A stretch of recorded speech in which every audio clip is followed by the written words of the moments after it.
U.S. government debt will increase by $22 trillion, or by 85%, over the next 10 years, to $48 trillion, according to a recent report from the Congressional Budget Office.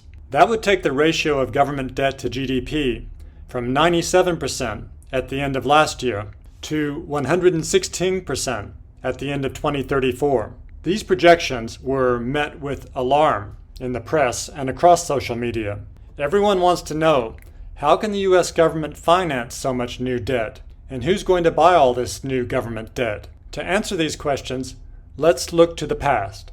The government finances its debt primarily by selling U.S. Treasury securities, the stock of which increased by 6.2 times between the first quarter of 2000 and the third quarter of 2023, taking the total from $4 trillion in 2000 to $26 trillion in the third quarter. The following charts will show how this extraordinary surge in government debt was financed and who owns the debt now.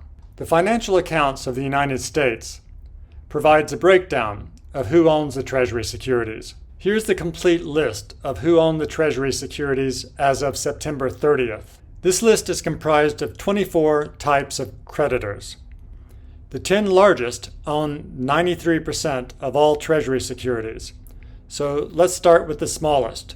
They are closed-end funds, banks in U.S. affiliated areas, issuers of asset-backed securities, other financial business, non-financial, non-corporate business, credit unions, foreign banking offices in the U.S., non-financial corporate business, holding companies, government-sponsored enterprises, life insurance companies, security brokers and dealers, property casualty insurance companies, and state and local government retirement funds.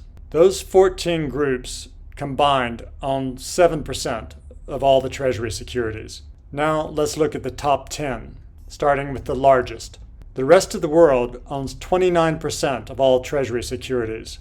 The Monetary Authority, 17%, federal government retirement funds, 11%, households, 9%, money market funds, 7%, state and local governments, 6%, mutual funds, 5%, U.S. chartered depository institutions, the banks, 5%, private pension funds, 2%, and exchange-traded funds, 2%. Those 10 combined own $24 trillion of Treasury securities, 93% of the total. This pie chart shows a breakdown of the 10. Notice that the rest of the world and the Monetary Authority combined own 46% of the total, nearly half. And the top 5 own 73% of the total. This chart shows the 10 largest holders of Treasury securities going back to 2000. As you can see, the rest of the world has been the largest owner of Treasury securities throughout this century. The Monetary Authority has been in second place since 2011. This shows the percent breakdown of the total going back to 2000. In 2011, the rest of the world owned 44% of all Treasury securities, now 29%. And at the end of 2021, the Monetary Authority owned 24% of the total, now 17%. So that's who has financed the U.S. government's debt up until now.